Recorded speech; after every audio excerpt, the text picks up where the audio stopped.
आजच्या जगात खाजगी काही नाहीच. तुम्ही फोन करता कुठेतरी नोंद होतो, तुम्ही व्हॉट्सअप करता त्याची पण नोंद होते. मी आता इकडे तुमच्याकडे आलो, हे गुगलकडे सायबर जो कार्यक्रम चालतो हल्ली तेच सांगतात की तुम्हाला प्रायव्हसी हवी असेल तर तुम्ही सरळ रिक्षा करा, त्या माणसाशी जाऊन बोला, कागदावर लिहा आणि दोघांनी सह्या करा. आता या लोकांना काय असतं, भविष्यावर याच्यावर खूप विश्वास असतो. तो जातो ज्योतिषाकडे, या नावाचा शेअर मला लाभेल का, तो म्हणतो नाही लागणार. मग उपाय काय, विकून टाकतो. कंपनीत स्वतःचं नाव तर बदलत नाही, ते शेअर होल्डरच्या इच्छेवर अवलंबून नाही. त्याला भांडवल मिळालं त्याने नाव बदललं. तुला ते नावाचा शेअर नको आहे ना, तू बाजारात विकू. त्यामुळे तुम्ही तुमच्या बंदुकीत गोळ्या आहेत की नाही हे आधी बघितलं पाहिजे, तरच ती संरक्षण करेल. आणि ती दुसऱ्याच्या खात्यावर ठेवून चालवू नका. आता मराठी नाही, जो दुसऱ्यावरील विसंबला त्याचा कार्यभाग बुडाला. परावलंबी जीणा पुस्तकी विद्या व्यर्थ आहे. तुम्ही तिथे तरी अभ्यास करता का? म्युच्युअल फंडात टाकणार. मग तुम्हाला हा म्युच्युअल फंड कुठे गुंतवणूक करतो? हा म्युच्युअल फंडाचा जो मॅनेजर आहे, जो ॲलोकेशन करणार आहे, तो किती शिकलाय, त्याचं पूर्वीचं रेकॉर्ड काय आहे, त्यांनी किती म्युच्युअल फंडाला कमाई करून दिली आहे, युनिट्सचा भाव किती वाढला आहे. का तुम्ही नाही हो, ती लक्ष्मी आहे, ती आळशी माणसाला कधीच पावत नाही आणि ती टिकतही नाही.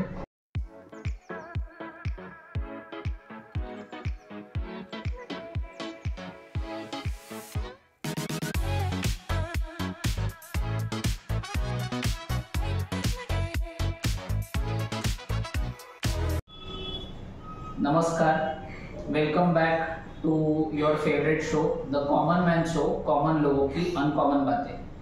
आपल्या या शोचा मेन इंटेन्शन हाच आहे की आपल्यासारख्या सामान्य लोकांची अनकॉमन बातें, अनकॉमन जर्नी ही लोकांपर्यंत पोचती करावी, म्हणजे जेणेकरून त्यांच्याबद्दल ऐकून त्यांचं बोलणं, त्यांची मेहनत, त्यांचं डेडिकेशन पाहून उद्या आपल्याला इन्स्पायरिंग काहीतरी शिकायला मिळेल आणि आपणच तेवढी डबल आपल्या आयुष्यात मेहनत घेऊन काहीतरी चांगलं अचीव करू शकतो. आज आपण ठाण्यातच आहोत, पण आज आपण तुमची सर्वांची लाडकी जशी एक आजी आहे, माझी आजी आहे, तसंच एका आजींना आपण भेटतोय.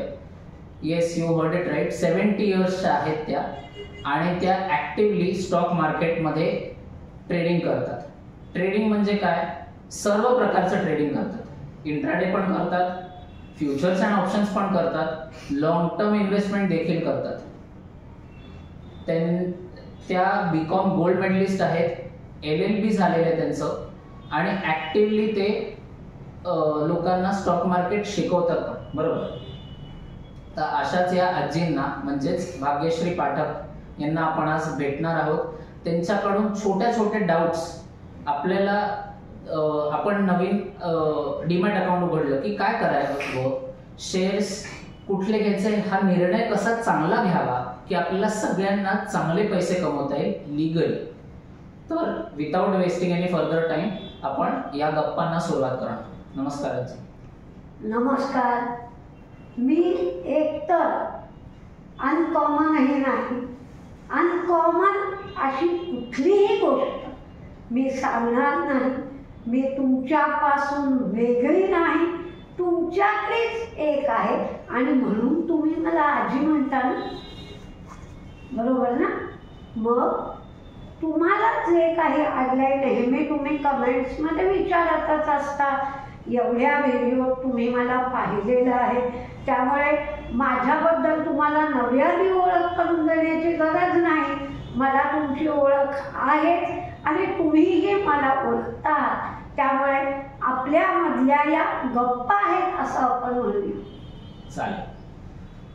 शेअर मार्केट हे खूप मोठं आहे, समुद्रासारखं आहे आणि जेवढं त्यात आपण शिरू तेवढंच ते उलगडत जातं, कोड्यासारखं आहे.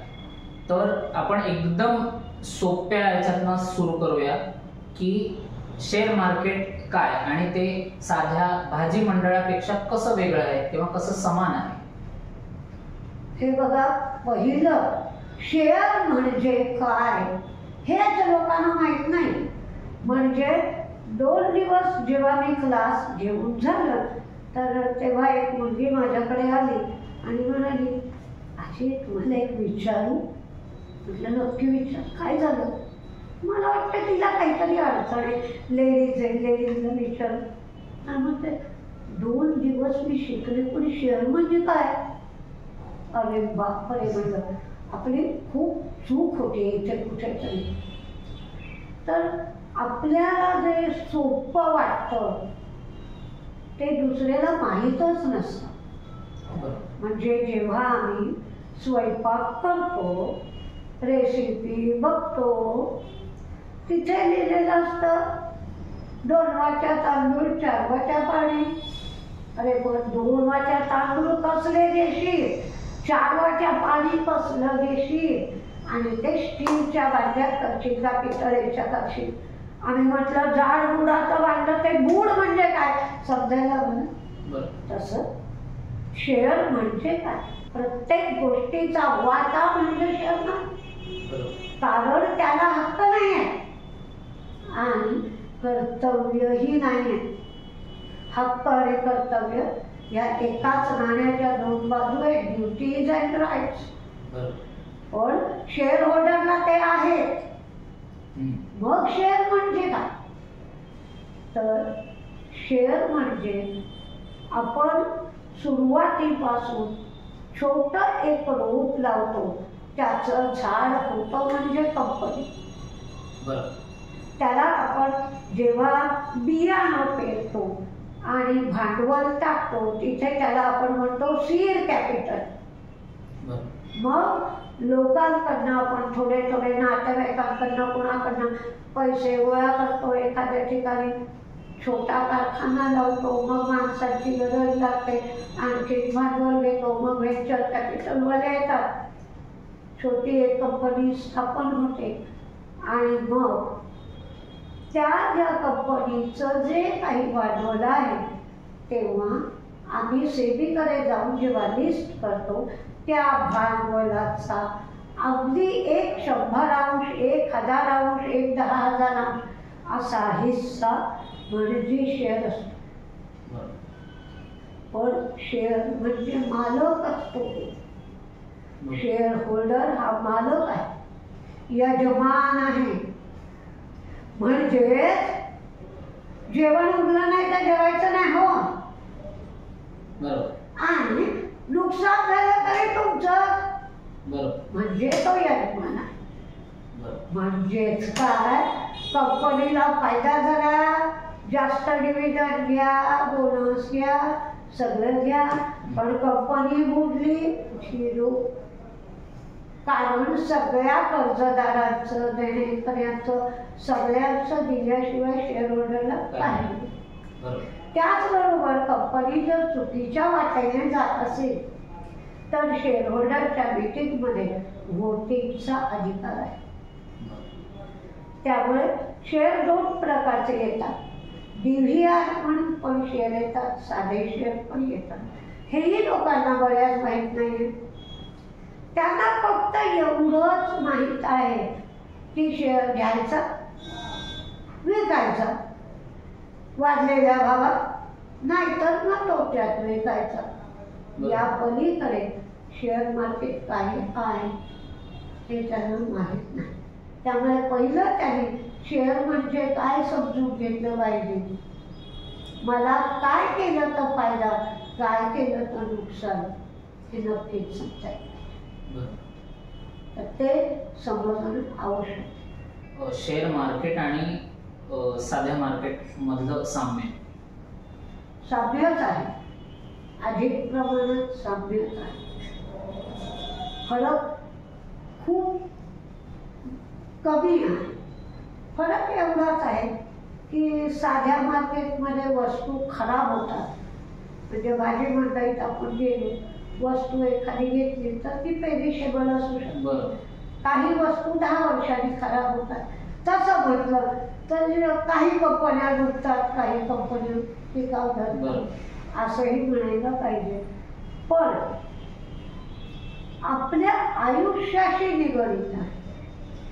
निगडीत कसं तर आता आपण समजा उन्हाळा आहे, तर उन्हाळ्यात काय खातो, काय घेतो याचा विचार केला तर त्या कंपन्यांचं प्रॉफिट वाढतं, त्याची विक्री वाढते. म्हणजे आता आपण उन्हाळ्यात सुती कपडे घालतो, उन्हाळ्यात आईस्क्रीम घेतो, किंवा बियरच्या कंपन्या उन्हाळ्यात जास्त चालतात. कारण उन्हाळ्यात उष्णता नाहीशी होण्यासाठी युरिनसाठी बियर चांगली असते. पण स्पिरिटच्या कंपन्या चालत नाही, कारण बरोबर विरुद्ध.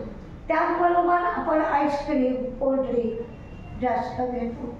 म्हणजे आपण जर रिझनेबली विचार केला की माझं रोजचं आयुष्य आणि त्याच्याशी संलग्न असणारं मार्केट, तर तुमच्या लक्षात येईल की या कालावधीमध्ये अमुक कंपन्यांचं प्रॉफिट वाढू शकतं.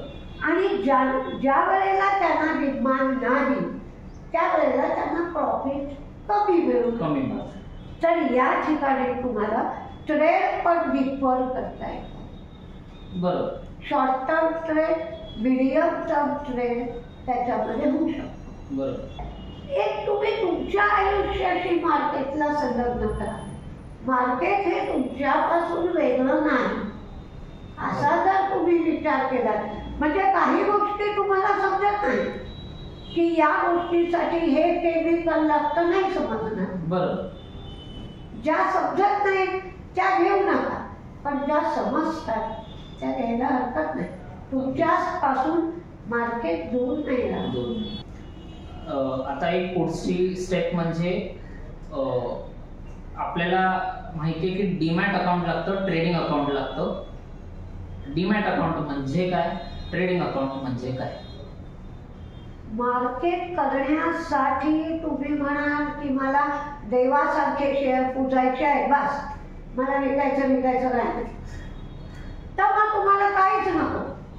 ना डीमॅट अकाउंट ठेवाय, ना ट्रेडिंग अकाउंट ठेवाय. तुम्ही आपले कार्बी सर्टिफिकेट सारखे शेअर घ्या, ट्रंकेमध्ये ठेवा. पण जेव्हा विकायचे आहे तेव्हा मात्र ते तुम्हाला डीमॅट फॉर्ममध्ये आणावे लागते. डिमॅटेरियलाइज फॉर्म म्हणजे तिथे कागद नाही सेवते आणि मग त्याची फक्त नोंद तुमच्या डीमॅट अकाउंटला राहील. आणि ट्रेडिंग अकाउंटचा उपयोग रोजचं नवी वित्तीय नवराज्य की आज जो तुम्ही खरेदी विक्री करता तो उद्या नाही, क्लोज. फक्त काही आतमध्ये तशी सोय आहे की बाबा माझी ऑर्डर तुम्ही 5 दिवस कंटिन्यू ठेवा किंवा टिल आय कॅन्सल अशी व्यवस्था आहे. पण इन जनरल आज 3:30 वाजले की दुकान बंद, म्हणजे आजचा हे बंद. पण डीमॅट अकाउंटला कसं आहे की पूर्वी 4 दिवसाची सायकल होती. म्हणजे आज तुम्ही खरेदी केलं की चेक द्यायचा असायचा, तो दुसऱ्या दिवशी 10 वाजेपर्यंत चेक द्यायचा. आणि एक इन्स्ट्रक्शन बुक भरावं लागायचं, त्याला म्हणतात DIS, डिलिव्हरी इन्स्ट्रक्शन स्लिप. तर ती स्लिप भरायला लागायची आणि ती स्लिप जिथे डीमॅट अकाउंट आहे तिथे घेऊन द्यायची. म्हणजे ते आपल्या डीमॅटवरनं ते शेअर वजा करत असत, स्लिप मिळाली. आणि तो ज्या माणसाने खरेदी केलाय तो माणूस चेक देत असे. मग तो चेक सोमवारी दिलेला चेक बुधवारी पास होत असे, गुरुवारी पैसे मिळत असत आणि गुरुवारी तुमच्या अकाउंटला शेअर येत असे.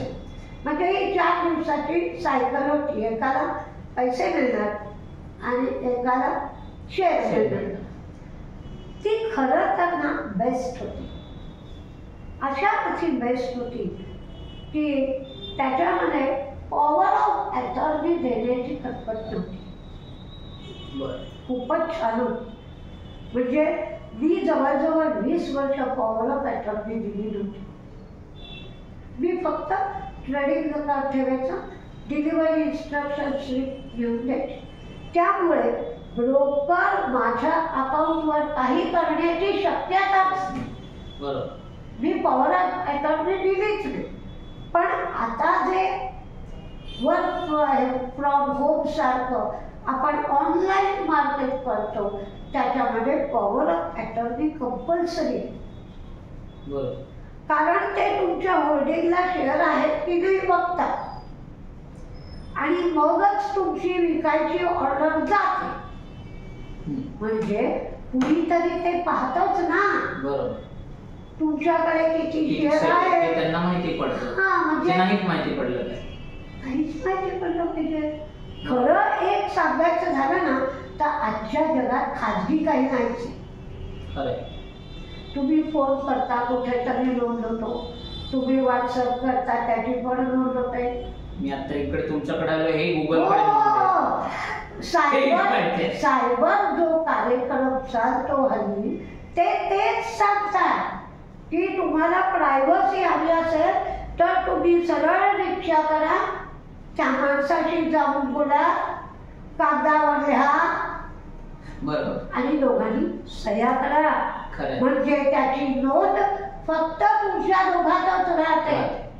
म्हणजे पूर्वी जसा खलिता घेऊन घोड्यावरनं माणूस यायचा, तुम्हाला जर प्रायव्हसी हवी आहे तर हे करा. आणि आळस करायचा आहे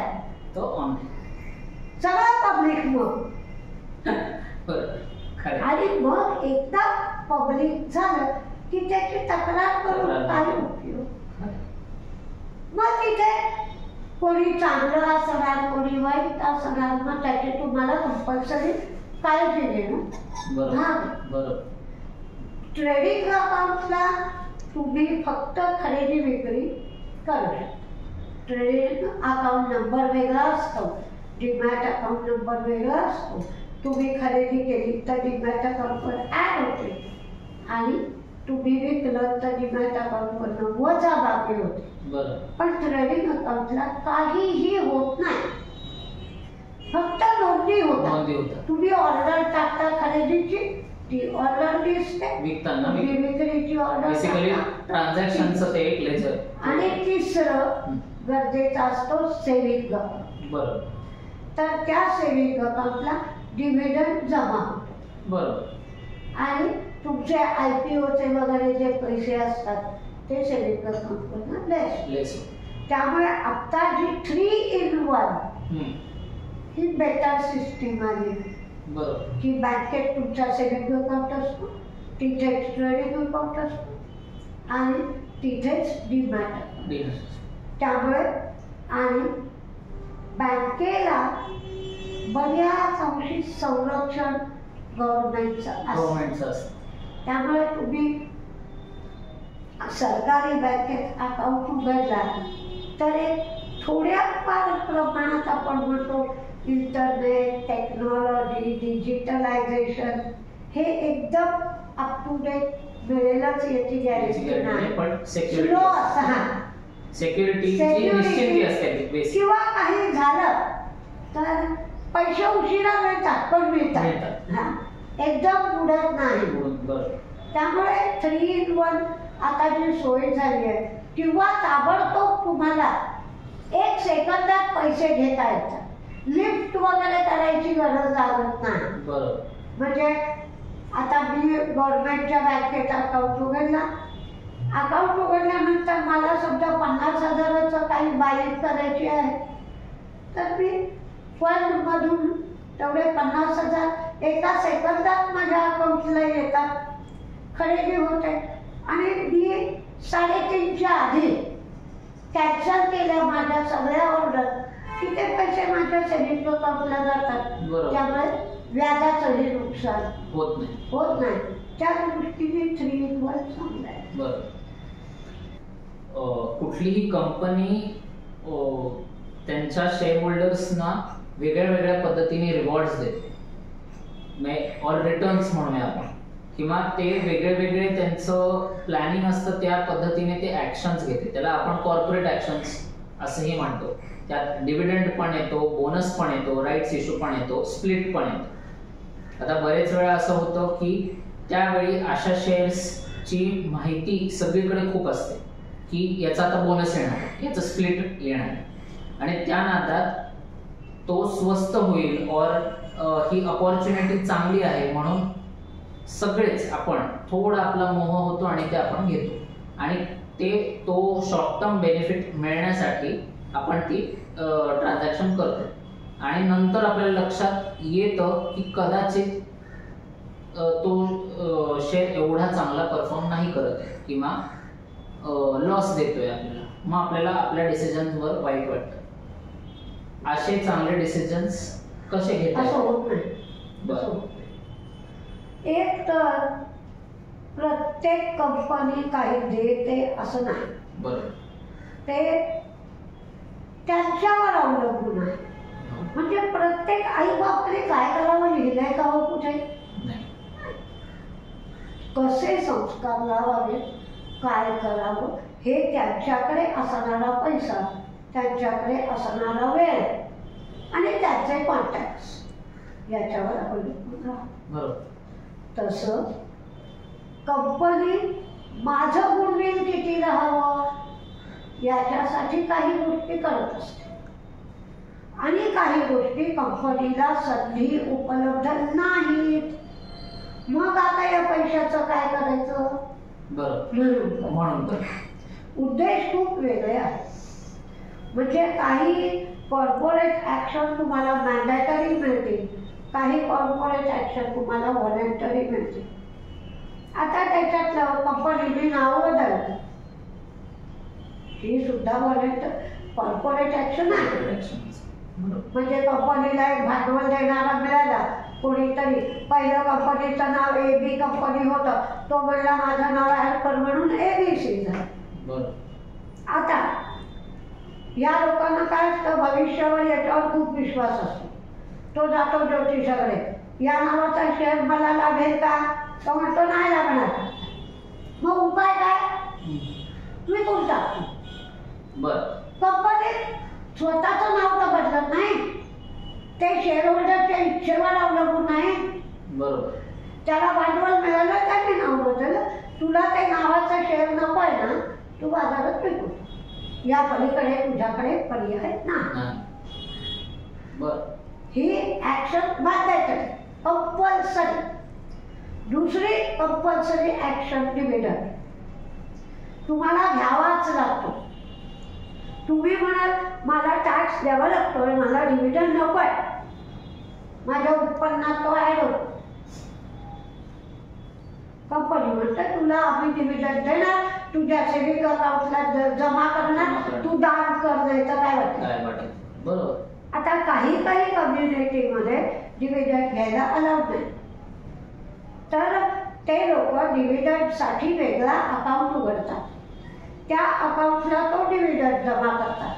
कंपनीला सांगतात की डिव्हिडंड या अकाउंटला जमा करा, आणि मग तो डिव्हिडंड एखाद्या अनाथगृहाला, वृद्धाश्रमाला त्यांचं ठरलेलं असतं. ते बँकेला इन्स्ट्रक्शन देऊन ठेवतात की आमचे डिव्हिडंडचे पैसे जमा झाले की त्याच्यातून बाबा 1/4 पैसे यांना द्या, 1/4 यांना द्या. त्यांचं ॲलोकेशन जसं असेल तसे दिले जातात. पण डिव्हिडंड घ्यावाच लागतो. पण राईट्स इश्यू किंवा स्प्लिट किंवा बोनस तुम्ही घेतला पाहिजे असं नाही. तुम्हाला घ्यायचा तर घ्या, नसेल घ्यायचा तर घेऊ नका. त्या सगळ्या व्हॉलेंटरी ॲक्शन आहेत. त्याचा फॉर्म वर एक कॉलम असतो की तुम्हाला हवे भाग घ्यायचा आहे, नाही घ्यायचा आहे, तुम्हाला एक्स्ट्रा राईट्स हवे तर तेही तुम्ही मागू शकता.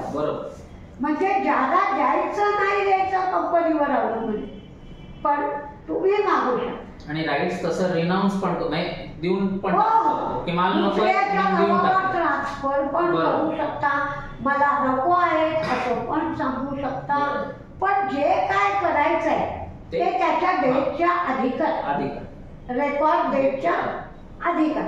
पण आता तुम्ही म्हणालात तो प्रश्न की ही सगळी कॉर्पोरेट ऍक्शन होण्यासाठी एक 2-2.5 महिन्याचा कालावधी जातो आणि तुम्ही अंधारात तीर मारताय का? काय करताय?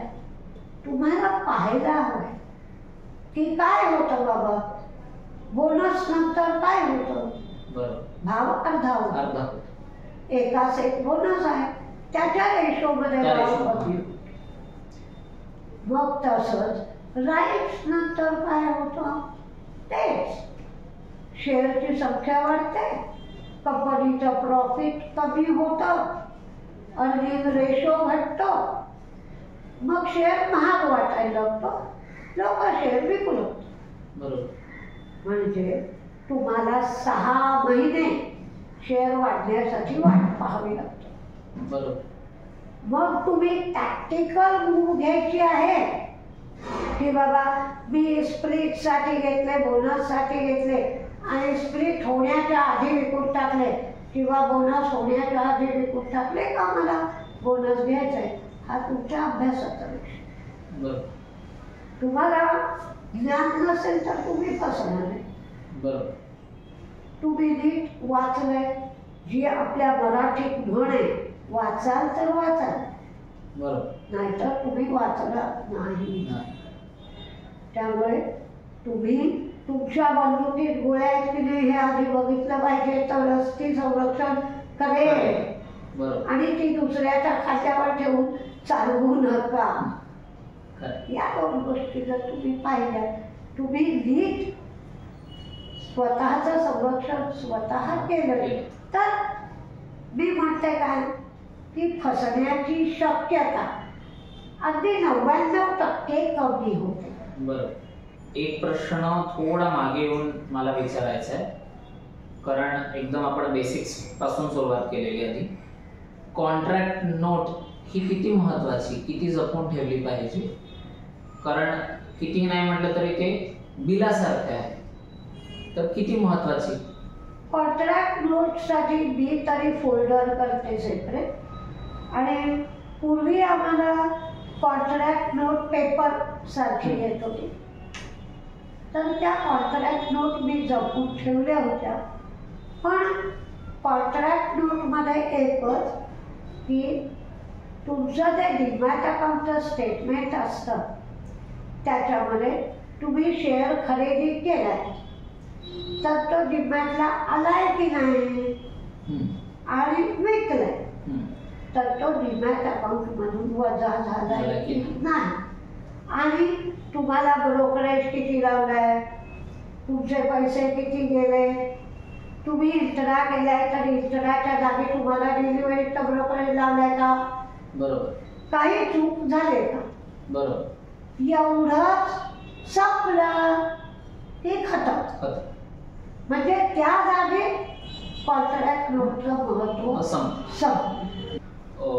तुम्ही गेले इतके वर्ष इन्व्हेस्ट करताय, त्यामुळे तुमच्या एक्सपिरियन्सच्या हिशोबाने स्वतः अभ्यास करून इन्व्हेस्ट करणं चांगलं का म्युच्युअल फंड्समध्ये? कारण म्युच्युअल फंड्सचं एक तर बऱ्याच सेक्टर्समध्ये ते इन्व्हेस्ट करतात, बरेच कंपनीजमध्ये इन्व्हेस्ट करतात, आणि त्याचं एक्सपेन्स रेशो म्हणा किंवा त्याचे फंड मॅनेजर्स किती चांगले डिसिजन्स घेतात याच्यावर फंडचा परफॉर्मन्स ठरतो.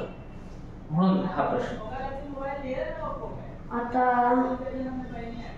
मराठीत म्हण आहे, जो दुसऱ्यावरील विसंबला त्याचा कार्यभाग बुडाला. परावलंबी जीणा पुस्तकी विद्या व्यर्थ आहे. तुम्ही तिथे तरी अभ्यास करता का? म्युच्युअल फंडात टाकणार. मग तुम्हाला हा म्युच्युअल फंड कुठे गुंतवणूक करतो? हा म्युच्युअल फंडाचा जो मॅनेजर आहे, जो ॲलोकेशन करणार आहे, तो किती शिकलाय, त्याचं पूर्वीचं रेकॉर्ड काय आहे, त्याने किती म्युच्युअल फंडाला कमाई करून दिली आहे, युनिट्सचा भाव किती वाढला आहे. का तुम्ही नाही हो, ती लक्ष्मी आहे. बरोबर. ती आळशी माणसाला कधीच पावत नाही आणि ती टिकवतही नाही. जर तुम्ही आळस करत नाही म्हणजे माझा अनुभव विचाराल आणि माझी एखादी चूक झाली तर देवही तुम्हाला माफ करतो. की एखादा शेअर चुकीचा घेतलाय तर माझे 7-8 वर्षांनी ते पैसे निघून आले नाही असं नाही. कारण मला असं वाटतं की देवही विचार करतो, बाबा या मुलीने अभ्यास केला होता, एखाद्या ठिकाणी तिचं लक्ष गेलं नाही तर आपण तिला माफ केलं पाहिजे, करतो. पण तुम्ही काही कराल की नाही, पैसे फक्त हवे आणि ते रिकामं वसून हवे, नाही होणार. सगळ्या गोष्टी मला शक्य नाही, पण ज्या गोष्टी शक्य आहेत किंवा शिकून येण्यासारख्या आहेत त्याच्यासाठी मी प्रयत्न केला. आणि सुरुवातीला मी जसं केलं तसं वहीत लिहून मार्केट करा ना, काय हरकत. लगेचच पैसा मिळू लागेल असं थोडंच आहे. आता तुम्ही वहीत लिहा तुमच्या अभ्यासाने. मी 10 शेअर घेतले, मी जानेवारीत घेतले, मला असं वाटतंय की ते मार्चमध्ये वाढतील, मग किती वाढतील आणि का घेतले. लिहा. मग मार्चमध्ये वाढले नाही, अभ्यास चुकला. ज्या वेळेला 10 पैकी 8 तुमचे बरोबर येतील तेव्हा ऍक्च्युअली पैसा झाला. 80% बरोबर आहे ना, तर पैसा झाला. अगदी त्याच्याहून पुढे जाऊन सांगते मी की टीव्हीवर प्रत्येक चॅनलवर एक कार्यक्रम असतो, तुमचे प्रश्न आमची उत्तरं. तिथे सरळ जो उत्तर देतोय त्याची नावं लिहा वरती. कुणी सांगितलं तुम्हाला हे, किती दिवसासाठी शेअर घ्यायला सांगितला, त्याचं निदान काय होतं आणि त्याची किती निदानाबरोबर येत आहे. बरोबर. तुम्ही डॉक्टरकडे कसं जाता तेव्हा सेकंड ओपिनियन घेता ना. कोणाकोणाची ऑपरेशन झाली, मग सक्सेसफुल झाली का, अगदी डोळ्याच्या ऑपरेशनच्या बाबतीत तर तुम्ही विचारता की बाबा यांचं झालं, यांना नीट दिसू लागलं, मग आपण तिथे करावं का. हे जसं आहे तसं जो माणूस टीव्हीवर सांगतोय किंवा जो माणूस वर्तमानपत्रात काही देतोय त्याचं लिहा. आणि तुम्हाला जर असं आढळलं आणि त्याचंही चुकतंय, मग माझं चुकलं तर काय हरकत आहे. त्याचं जर एवढे वर्षाच्या अनुभवाने पण चुकतंय तर ठीक आहे ना. मग सुरुवातीला तुम्ही 1 शेअर 2 शेअर घेऊन टाका. मार्केटमध्ये भावनेला स्थान नाही, 0. ते तुम्हाला लग्नातले शालू नाही, ती पूजण्याची गोष्ट नाही. शेअर हे कमवण्याचं साधन. जसं लोकलमध्ये वेळेवर चढा, वेळेवर उतरा, नाहीतर पाय तोडून घ्या. पर्याय परमेश्वराने ठेवला नाही. त्या वेळेला व्हॅल्यू खूप आहे. म्हणजे तुम्ही जे म्हणता की टाईम इज मनी, मार्केटमध्ये टाईम इज मनी, म्हणजे तुम्ही आज आलाय, तुम्हाला मी कालचीच गोष्ट सांगते. एक 3-4 महिने झाले असतील, त्या बाई म्हणाल्या, अहो मी ऑर्डर टाकायला गेले, मला विकायची ऑर्डर टाकायची होती आणि त्याच्याऐवजी खरेदीची ऑर्डर पडली.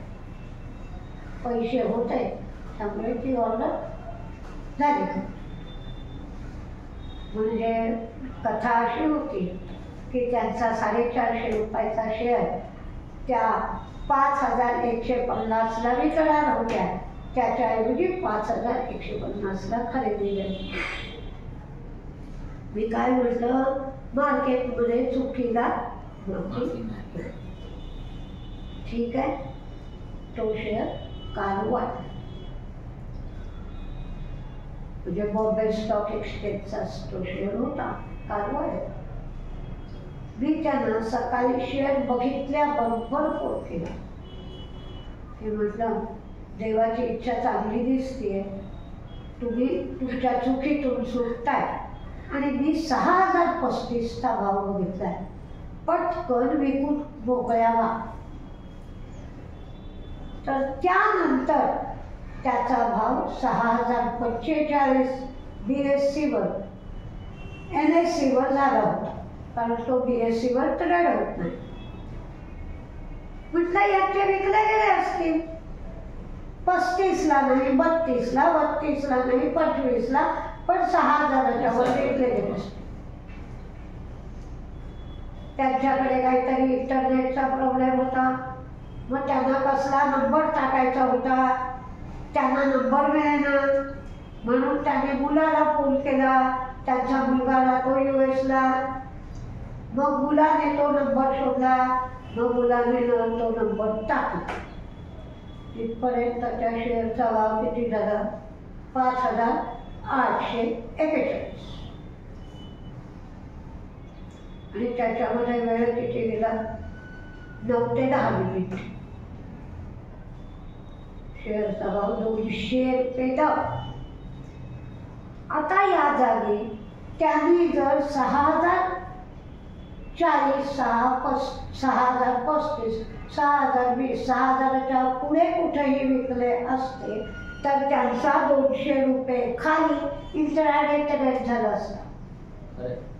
म्हणजे 200 रुपयाची कमाई होण्याच्या ऐवजी काहीच उपयोग झाला नाही, फक्त डोक्याला त्रास. म्हणजे वेळेला व्हॅल्यू आहे. मायक्रो सेकंड्सनी मार्केट चालतो. एका सेकंदाला जवळजवळ 800 ट्रेड पडतात. 400 बाय 400 सेले. तिथे तुम्हाला 1 सेकंदाचा अवधी तुम्हाला कबूल देतो किंवा नुकसानीत ढकलतो. आणि माझं लक्ष नाही, मी बघितलंच नाही, थोडीशी डुलकी लागली.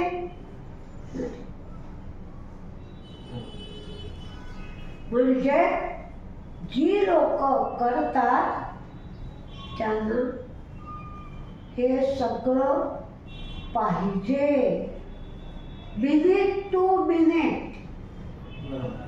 म्हणजे मी कधी कधी अशी बसलेली असते, माझे मिस्टरी इकडे बसलेले असतात.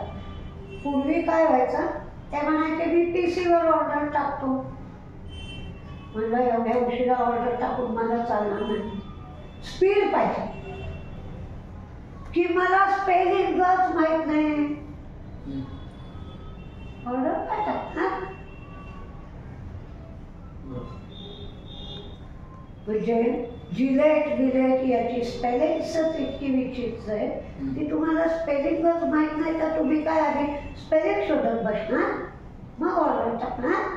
तिथपर्यंत 20 रुपये भाव निघून जातो ना, वरती किंवा खालती. त्यामुळे मार्केट अत्यंत स्पीड आहे. म्हणजे तिथे तुम्ही सांगूच शकत नाही. आम्ही रोज मार्केटमध्ये असतो, समोर विचारतो झोप लावता का,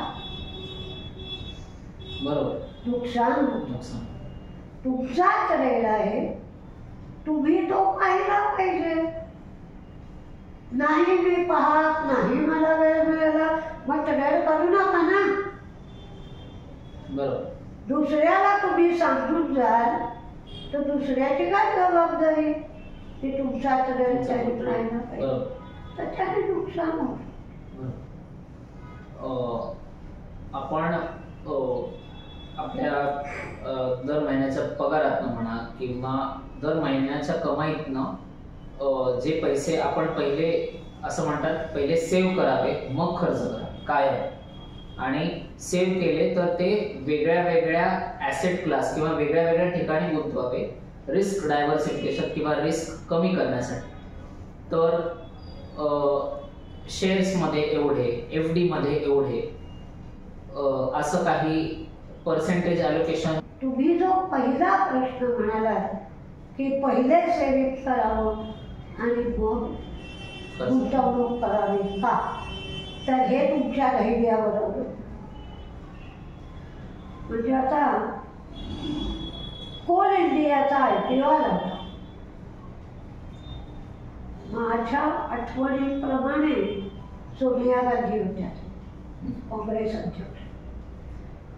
आणि कोल इंडियाचा IPO इतका मोठा होता, गाजलेला IPO होता. तर जेवढ्या लोकांना मी सांगू शकत होते तेवढ्या सगळ्यांना सांगितलं की तुम्ही डीमॅट अकाउंट उघडा, IPOचा फॉर्म भरा, तुम्हाला लिस्टिंग गेन सुंदर होईल. तर म्हणाले एवढे पैसे नाहीत आमच्याकडे. म्हणजे फिक्स डिपॉझिटवर लोन काढा, कोणाकडनं उसने घ्या, व्याज द्या, पण व्याज देऊनही तुम्हाला प्रॉफिट होईल एवढा अंदाज आहे. तर ज्यांना ज्यांना शक्य होतं त्यांनी क्रेडिट सोसायटीमधून फिक्स डिपॉझिटमधून लोन घेतलं, फॉर्म भरला आणि त्याच्यामध्ये कोणाला 198 शेअर, कोणाला 199, कोणाला 202 असे बहुतेक जवळजवळ म्हणणार का 95% लोकांना शेअर अलॉट झाले. फार कमी, कारण इश्यू मोठा होता. दुसरं म्हणजे गव्हर्नमेंटचं असं असतं की मॅक्झिमम लोकांना ते शेअर देतात, डिस्ट्रीब्युटेड ओनरशिप हवी म्हणून.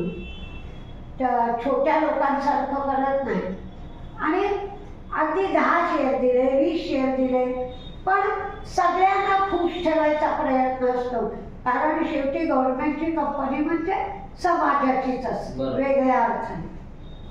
तर 200 रुपयाला काहीतरी इश्यू आला होता आणि धनत्रयोदशीच्या दिवशी मला वाटतं त्याचं लिस्टिंग झालं आणि 410 रुपयाला होतं. प्रत्येकाला नेट 20,000 रुपये मिळाले आणि मुहूर्त ट्रेडिंगला त्याचा भाव 450 रुपये होता. म्हणजे आम्ही म्हटलं की दिवाळी फार सुंदर सोनिया गांधींनी सगळ्यांना दिली.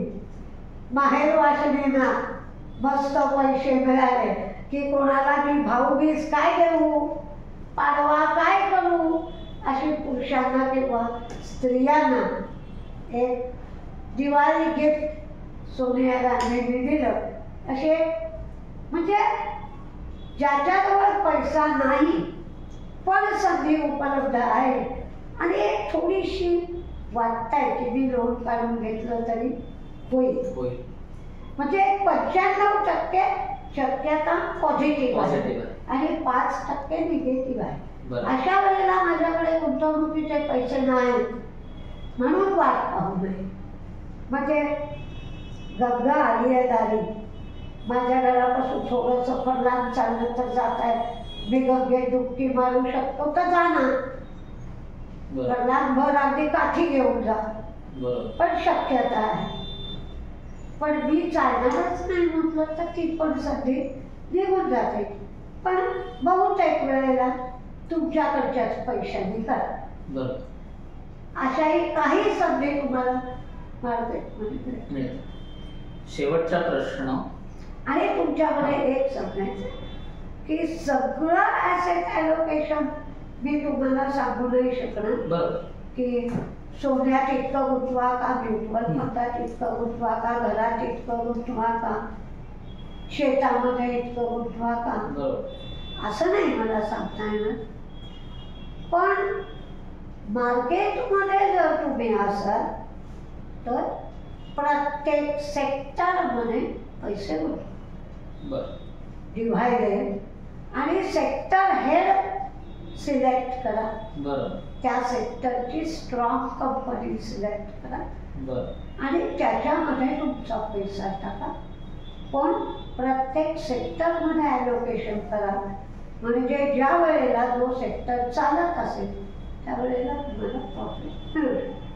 नुकसान होण्याची सो शक्यता आपण नाही. हेच लॉजिक वापरून किती कंपनीज मध्ये आपल्याला रिस्ट्रिक्टेड ठेवावं याचंही हेच उत्तर आहे. तुमचा मेंदू जेवढा काम देईल तेवढं. बरोबर प्रत्येक माणसाची एक स्मरणशक्ती आहे. बरोबर मार्केटमध्ये 9,000 शेअर्स आहेत, बरोबर त्यापेक्षाही अधिक आहेत. बरोबर म्हणजे मला विचारतात तुम्हाला एवढं लक्षात राहतं की माझे जेवढे विद्यार्थी आहेत त्यांनी पण काही चुका केल्या असतील, त्यांनी सांगितलं असेल तर ते पण लक्षात राहतं. त्यामुळे तुमचं लक्ष किती आहे. म्हणजे काही लोकांना टिपकासाठी प्रत्येक गोष्ट चिकटते मेंदूला जाऊन, त्यांना वेगळी लक्षात ठेवावी लागते. आणि काही लोकांना 2 दिवसापूर्वीची लक्षात राहते.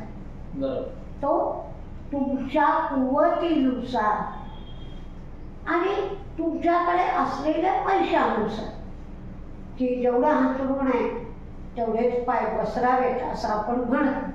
पण माझा मुलगा म्हणतो की उंची जास्त असेल तर अंथरूण वाढवणार नाही का आपण, का अंथरुणाच्या आतच पाय आखडून झोपी जिथं झोपणार नाही. ही माझी बुद्धी खूप आहे. जर मी लोन घेतलं तर मोठ्या कॉलेजमध्ये जाऊन शिकू शकतो, काही शिक्षण घेऊ शकतो, त्या शिक्षणावर पगार मिळवून ते लोन फेडूही शकतो. मग मी त्याचा उपयोग करायचा नाही का तर करा, पण तुमच्यात धमक पाहिजे की मी ते लोन फेडेल. आणि ती धमक नसेल तर त्या वाटेल जाऊ ना. तुमच्या किती लक्षात राहत आहे हे पहा. नाहीतर हाताला घड्याळ घालायचं आणि म्हणायचं तूही बघ किती वाजले आणि मलाही सांग, काय त्याचा उपयोग आहे. तुम्हाला ते घड्याळ समजण्याची तर कुवत हवी की नको. सगळ्याला वाटेल तेवढं चांगलं घाला, स्मार्ट वॉच घाला आणि त्याच्यावरही मार्केट करा, कुणी नको सर. शेवटचा प्रश्न की सगळ्यांसाठी मार्केट मधून अशा 3 कुठल्या गोष्टी आहेत जे आपण शिकायलाच हव्यात. तुम्ही आतापर्यंत टाइम इज मनी, वेळ किती महत्वाचा आहे हे देखील मला सांगितलं, पण तुमच्या हिशोबाने तुमच्या इतक्या वर्षाच्या एक्सपिरियन्सनी 3 महत्वाच्या गोष्टी ज्या आपण कधीच विसरता कामा नये जेव्हा कुठलाही माणूस मार्केटमध्ये शिरतो तेव्हा. आता कारण बऱ्याच असतील पण 3च. आता तुम्ही मार्केटमध्ये शिरलाय, एखादा शेअर घेत आहे तर तुम्ही कशासाठी घेताय हा पहिला प्रश्न. म्हणजे मी एक स्त्री आहे तर मी पहिला विचार करते तांदूळ घ्यायला गेल्यानंतर मला हे तांदूळ कशासाठी वापरायचे. साखर भातासाठी, मसाले भातासाठी, लहान मुलांची खिंमत करण्यासाठी, पुलावासाठी, का रोजच्या भातासाठी. हे माहीत असेल तर मी ते तांदूळ घेईन ना, नाही तर माझा भात चांगला नाही होणार. तसं मी किती कालावधीसाठी शेअर घेतोय, मला किती प्रॉफिट कमवायचा आहे, माझ्याकडे जो पैसा उपलब्ध आहे तो किती दिवस रिकामा पडलाय. पैसा तर पाहिजे. बरं सगळ्यांसाठी काही गडगडच्या संपत्ती असली तर तो माणूस एवढा विचार करेलच कशासाठी. पण समजा आता मला मुलासाठी पैसे हवे, मुलाच्या कॉलेजची फी भरायची आहे, पण मी साठवतो तर एप्रिल, मार्च ते जुलै 4 महिन्यासाठी मला ट्रेड करायचे. तर मला त्या दृष्टीने विचार करायला हवा. मी बजेट 3 महिन्याचंच घालायला हवं. स्पेअर थोडे दिवस शिल्लक हवे. त्यातून मला प्रॉफिट किती हवा की बँक मला 8% वर्षांनी देते. बरोबर. माझ्याजवळ उपलब्ध आहे 3 महिने. मग 3 महिन्यामध्ये 5% प्रॉफिट मिळाला तरी पुरेसा आहे. बरोबर. मग तुम्ही हे कॅल्क्युलेशन करा आणि मग त्या दृष्टीने कंपनीची निवड करा. पण मी जी कंपनीची निवड करतोय ती कंपनी काय करते हे मला माहित नाही. कॉटन ही जी कंपनी आहे ती टेक्स्टाईल नाही. पुढे कॉटन लिहिलंय म्हणून त्यात मी टेक्स्टाईलच्या गटात घालून काय केला. तुम्हाला ती कंपनी काय करते हे माहित पाहिजे. आणि त्या कंपनीचा शेअर या 3 महिन्यात वाढेल का आधीच वाढलाय म्हणजे निरीक्षण गरजेचं आहे. की तो शेअर आधीच वाढलेला असेल तर तुम्ही घेऊन फायदा नाही. आता त्याची पडायची वेळ आली आहे. तुम्ही काय करायचं हा प्रश्न तुमचा आहे. कसं डोकं चालवायचं. एक तुम्हाला टर्नओव्हर करायचं आहे. बरोबर. म्हणजे पैसे तुम्ही पकडून ठेवाल, शेअर पकडून ठेवाल तर जास्त पैसे मिळत नाही. शेअर सतत विकला पाहिजे, दुसरीकडे चर्निंग केलं पाहिजे तर तुम्हाला पैसा मिळेल. कारण तुमची इन्व्हेस्टमेंट वाढते. नाहीतर इन्व्हेस्टमेंट वाढणार नाही. म्हणजे तुम्ही 25,000 गुंतवले, वर्षानंतर विकले तर तुम्हाला 10%च मिळतं. पण तुम्ही 25,000 गुंतवले, दर 3 महिन्यांनी विकले, या महिन्यात 60% घेतले, पुढच्या महिन्यात 9% घेतले, दर 3 महिन्याच्या लॉटने तर तुम्हाला 25% मिळतात. ऑन एन ॲव्हरेज 7% तुम्ही घेताय. 7 चोक 28, 6% घेतले तर 6 चोक 24. पण तुम्ही वर्षभर जर विकलंच नाही तर तुम्हाला 8 ते 9% मिळतात. आणि इथे तुमची गुंतवणूक लाखाची होते. दर 3 महिन्याने 25,000 म्हणजे तो पैसा चर्निंग होतो. म्हणजे तुम्ही जसं म्हणता की 1 रुपया रिझर्व्ह बँकेने काढला आणि तो चलनात गेला की त्याचे 100 रुपये कधी होतात त्याचा पत्ताही लागत नाही. कारण तो रुपया प्रत्येक माणूस वापरतो आणि तो क्रिएट होतो. नंतरचा रुपया क्रिएट. तसे इथे तुम्हाला क्रिएशन करायचं. पुष्कळ लोकांना हे लक्षात येत नाही की मी आज विकलं 200 रुपयाचा शेअर मी 220ला विकला. त्याच्यानंतर माझ्याशी म्हणतात मॅडम 220ला विकला आणि 4 दिवसांनी 226चा भाव झाला. तुझे उरले 6 रुपये. पण तू तेच पैसे दुसऱ्या शेअरमध्ये गुंतवलेस ना, तिथे वाढायला सुरुवात झाली ना, मग ते तू लक्षात नाही घे. तुझा पैसा चर्निंग झाला. म्हणजे जर तू महिन्याला 10,000 घातलेस तर वर्षानंतर 1,20,000ची गुंतवणूक झाली पाहिजे. ते लोकांना लक्षात येतं. त्यामुळे तुम्हाला कशी गुंतवणूक करायची, प्रॉफिट मी किती घ्यायचं, जशी तुमची एक शारीरिक आरोग्य आहे.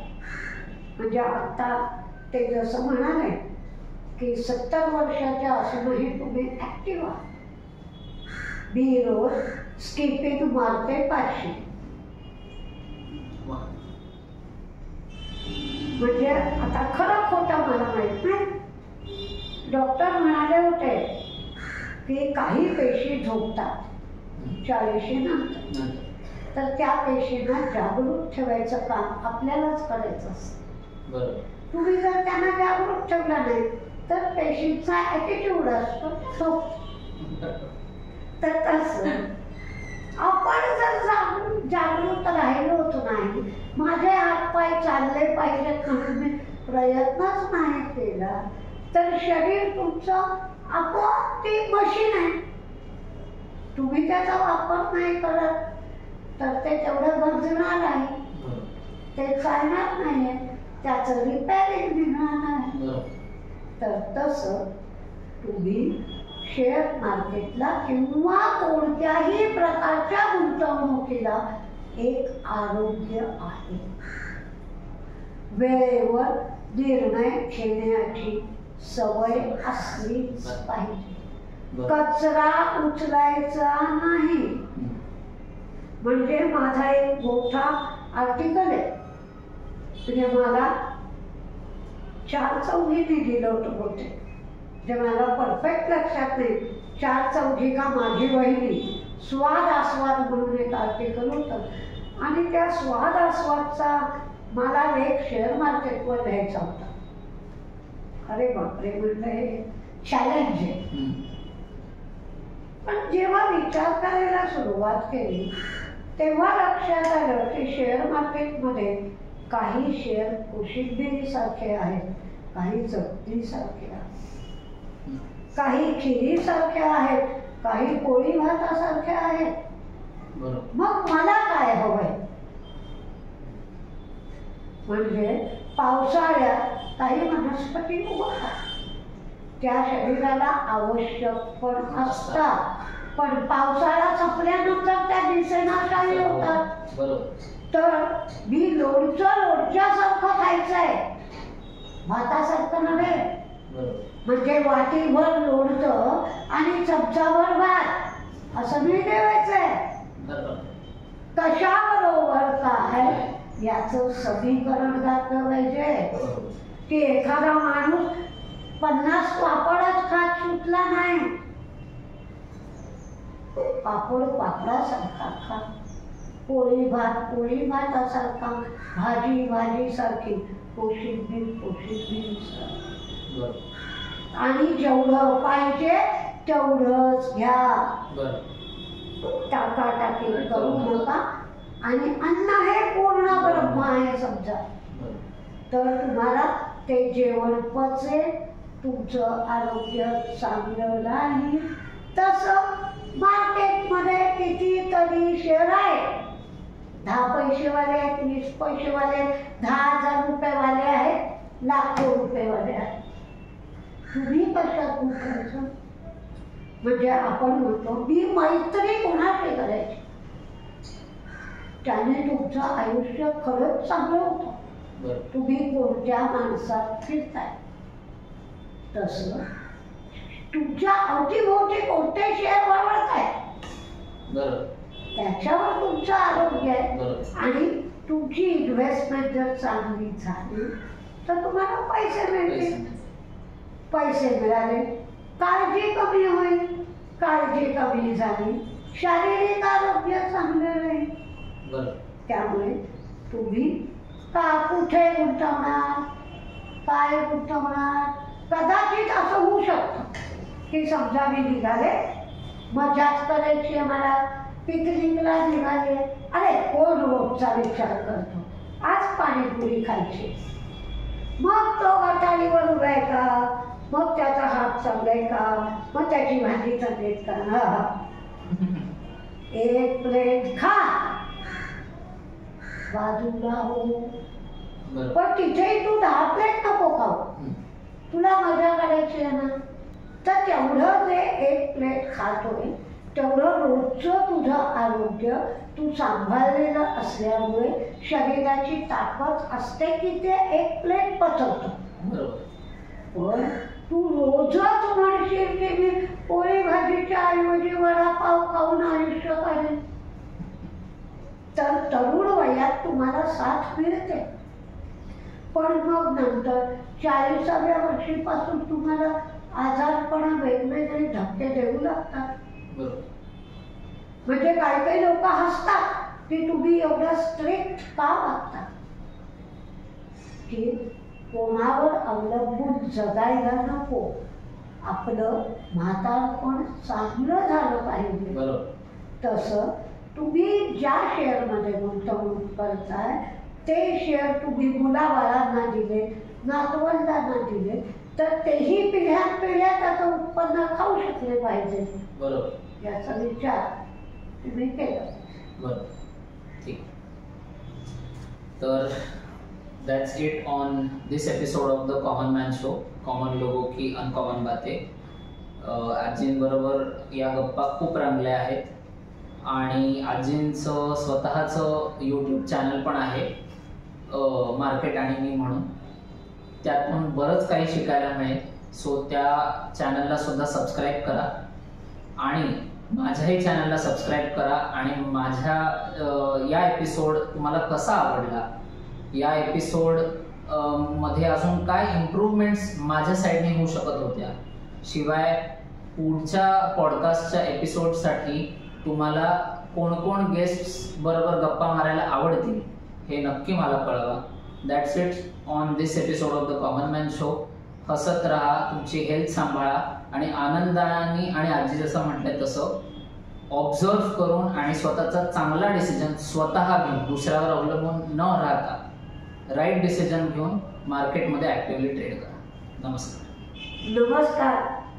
मी यांच्या मार्फत एक गोष्ट तुमच्यापर्यंत पोचवू इच्छिते की आज 25 वर्ष मार्केट केल्यानंतर जे जे काही अनुभव आले त्या अनुभवांचं किस्से मार्केटचे म्हणून पण पुस्तक प्रकाशित झालं आहे. त्याच्यातून तुम्हाला बऱ्याच गोष्टी शिकायला मिळतील की अंध माणसं सुद्धा मार्केट कसं करू शकतात हे त्या किस्से मार्केटचे मध्ये तुम्हाला मी दिलं आहे. शिवाय माझी 2 पुस्तकं अवेलेबल आहेतच. रोज मी तुमच्यासाठी सकाळ संध्याकाळ अवेलेबल असतेच. तुम्ही कमेंटमध्ये तुमच्या काय सुखदुःख, तुमच्या अडचणी लिहू शकतात. आणि तुम्हाला आणखीन काही अडचणी असतील तर यांच्या मार्फतही तुम्ही माझ्यापर्यंत पोचवल्या तरी माझी काहीच हरकत नाही. त्यांना तुम्ही सांगा. आपण असेच भेटत राहू वेगवेगळ्या मुलाखतीतून. नमस्कार.